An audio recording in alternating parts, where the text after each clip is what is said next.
Welcome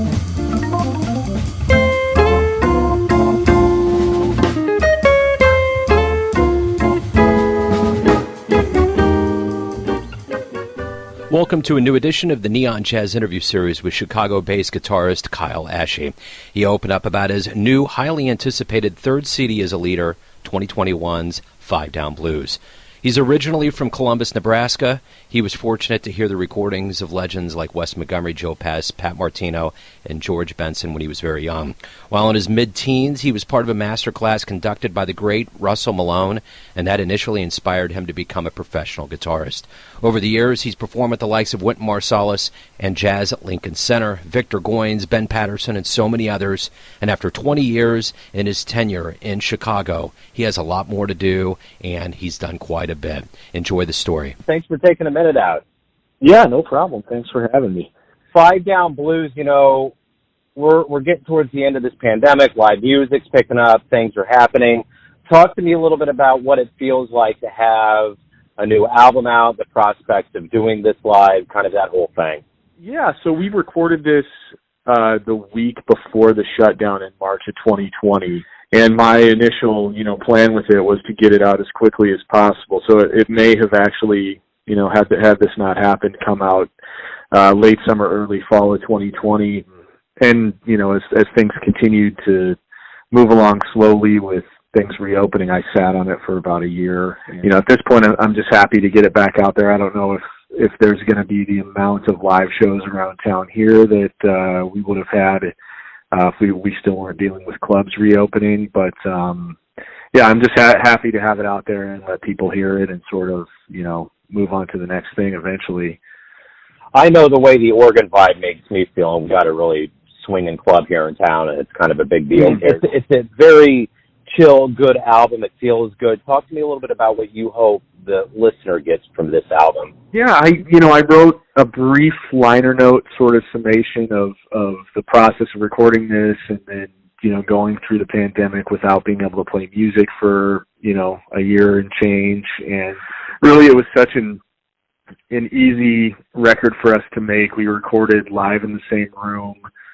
We didn't use headphones. There was no ability to go back and, do any fixes or anything like that, which you would, normally do if you're recording with instruments in isolation. So, playing with these guys so regularly for so many years, it's just a great time whenever we get together. They're great friends and obviously world-class musicians. So my end goal is just to have that come across to the listener in the music, that, we're swinging and we're having fun and enjoying ourselves, and hopefully that translates, over the airwaves or the Spotify waves or the CD waves or however people are getting it. You said you did this right before the pandemic. Lots of things have happened, and obviously we've all changed since that happened. Do you think the sound of this would have been different if you would have done it, say, a month ago versus right before the pandemic? Possibly, yeah. We had come off of several years of steady gigs. Sometimes we worked as a quartet with a tenor player by the name of Scott Burns in town, and in some form or fashion under, any one of our names, we've basically had some sort of a weekly engagement for the last probably 3+ years. So going into recording this, everything felt very familiar, and I felt like my personal chops were well oiled, and we just did one short rehearsal. There was, some original music that I brought in and some original arrangements of some stuff that we had never played before, and it really just took one 90-minute rehearsal, and then we went into the studio the next week and hit. If we were to have done it, a month ago, I can only speak for myself, but my guitar chops got a little rusty over the course of the pandemic, so I'm not sure if the end result would have been exactly the same, but now getting back to playing music, it's good to remember what it feels like and realize that we still all remember what we're doing once we get on stage. So you're from Columbus, Nebraska, and you're Correct. in a master class with Russell Malone. Heard a lot of great guitarists growing up. Talk to me a little bit about how this became your life. Did you know that you were going to become a jazz musician? The master class with Russell was, sort of a pivotal moment for me in my exposure to that, to the music. I started playing guitar from a very young age. I started when I was 8 and started playing around in rock cover bands when I was 13. So I was, we were doing school dances and stuff like that. And I knew, from that age that I wanted to do something with music.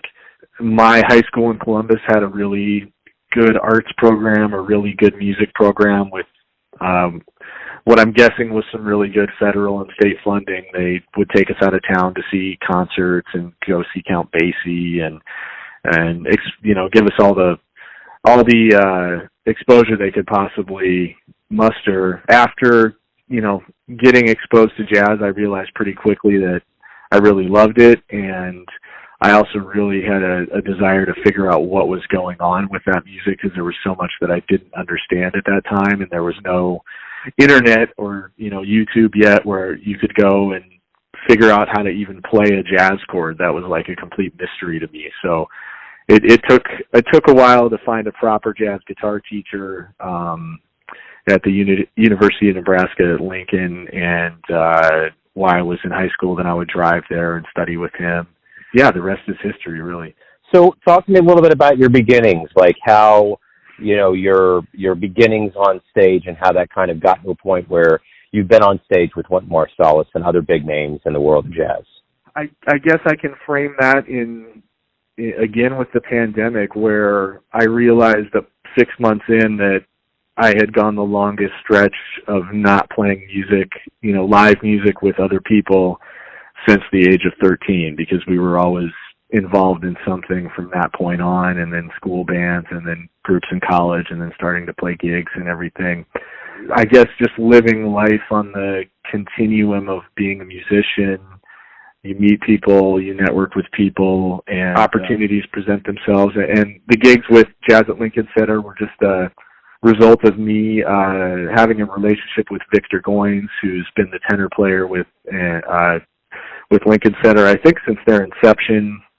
He went to kindergarten with Wynton, and they've been lifelong friends. And I studied under him when I did my master's degree at Northwestern here in Chicago in around 2010. So they came to town to do a couple of Count Basie shows. They normally do not travel with a guitarist, and he recommended me for the gig, and it worked out. And it was a great experience. It was definitely a highlight and a great memory to play with those guys. So you've been in Chicago now for about 20 years. What has it been like to be a part of that scene? What's the most alluring part of this for you to be there? Yeah, I hit my 20-year mark of moving to Chicago this summer. So I moved here in after school in the summer of 2001. It's a very vibrant city. The music scene is, full of talented people, and at the time I moved, several legends of the music were still here and playing, and there was the opportunity to go out and hear them and interact with them. For a certain period of time in my 20s, had my sights set on New York, but every time I would really sit down and sort of, weigh the pluses and minuses, I felt like I was being challenged here, and I was playing with great musicians here in Chicago and having great opportunities here, and also a great quality of life. So it's really been great to be a part of this scene, and I think sometimes Chicago sort of being landlocked in the center of the country doesn't always get the attention of the greater music industry at large. It really does deserve it. There's so much talent here and so much great music happening. What have you learned over the years, being a practitioner, being around, veterans and a lot of people that have been around longer than you? What have you learned that you in turn have taught younger players that are around you now? Yeah, that's a good question. There's a lot of lessons that, I've picked up either directly or indirectly, either by older musicians sort of leading by example, or somebody pulling you aside and, sort of making a comment on a set break or something like that.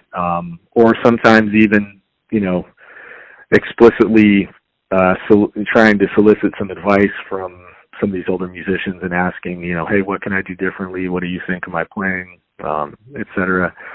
If anything, when I hear younger musicians, or if somebody at this point that's, just getting started out ask me the same question, I would just try to remind them that at the end of the day, we're out in the venues playing music to bring people joy and, brighten people's lives with our music. And it's a lot less about the technique and a lot more about the songs, communicating something meaningful to the audience. And, that may mean, taking your time on stage more or playing the melody to a ballad in a more authentic manner or something like that. But, that would be my biggest takeaway from a lot of those experiences.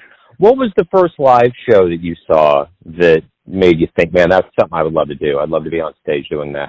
Oh, yeah, that's well, my first live rock concert was Van Halen in 1992, which, anybody that got to see Van Halen live, especially when they were sort of firing on all cylinders, that was a great, life-changing experience. And there's been others, along the way. I got to see Herbie Hancock's quartet when I was, maybe 15 or 16 years old, which sort of gives you that same feeling, but in, the framework of acoustic jazz. So those are two big, memorable experiences, definitely. And honestly, there's been probably 1,000 other ones along the way, but those are two that stand out. What do you like the best about being a professional musician?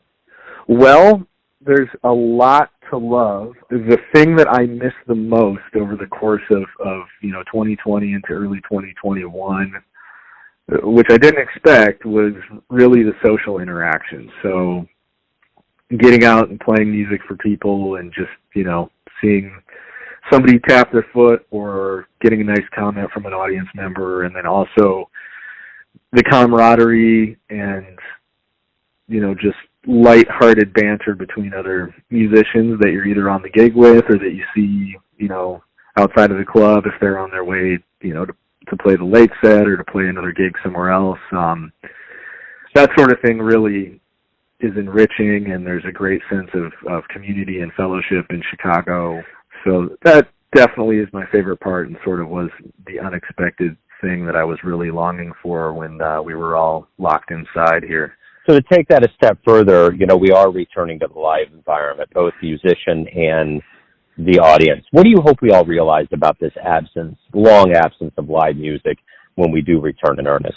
Well, I mean, for me, in Chicago, the clubs are not 100% back to sort of full steam yet. We're, I would say, maybe 70% of the way there here, and I think some of the clubs are a little tentative on, completely going back to their full pre-pandemic schedule. What I hope we all realize is just, what a blessing it is to be out playing music, and on the audience side of things, immediately the first handful of gigs I played, you would just see people's faces light up when they walked in the room and actually heard music being played. So I think there's sometimes an element of musicians getting jaded over the course of however many years, or maybe playing in the same club for a decade or something like that. And I think that can happen to, the larger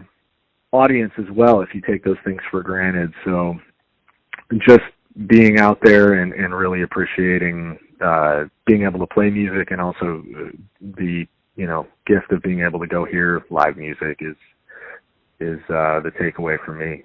So everyone has a perception or an idea of who they think you are, your family, your friends, your fans, students, but you ultimately live your life. Who do you think you are? Oh, that's a very interesting question. I just turned 42, as, the generations, or the decades rather, are starting to sort of tick by here a little bit more quickly than they seem to in the past. I guess I have a lot of different hats that I wear now. So I've got a family and kids, and I've been on faculty at Loyola University here for, it'll be 11 years this fall. My performing musician hat, all of those things. So music for me at this point is why it was the main component, definitely in my 20s, and the thing that I was most focused on. At this point, it just feels like, another thing that I know how to do, and at this point, I feel like I know how to do it pretty well. So when I'm out there with my guitar, traveling to a gig, I just really see myself as sort of being a bit of a troubadour. I'm not out there trying to be a star, as it were. Just trying to bring people some joy and positivity through music. Right on, man. Perfect. Hey, thank you, Kyle, for taking some time out for Neon Jazz. Good luck with the album and the return to the stage. I appreciate it. Thanks so much for the support, and thanks for playing it. I appreciate it. Thanks for listening and tuning in to another Neon Jazz interview, where we give you a bit of insight into the finest cats in Chicago, Kansas City, and spots all over the world, giving fans all that jazz. And thanks to Kyle for his time, music, and story. If you want to hear more interviews, go to Famous Interviews with Joe Domino in the iTunes Store. Visit Neon Jazz at youtube.com, and for everything Neon Jazz all the time, go to the neonjazz.blogspot.com. Until next time, enjoy the jazz, my friends.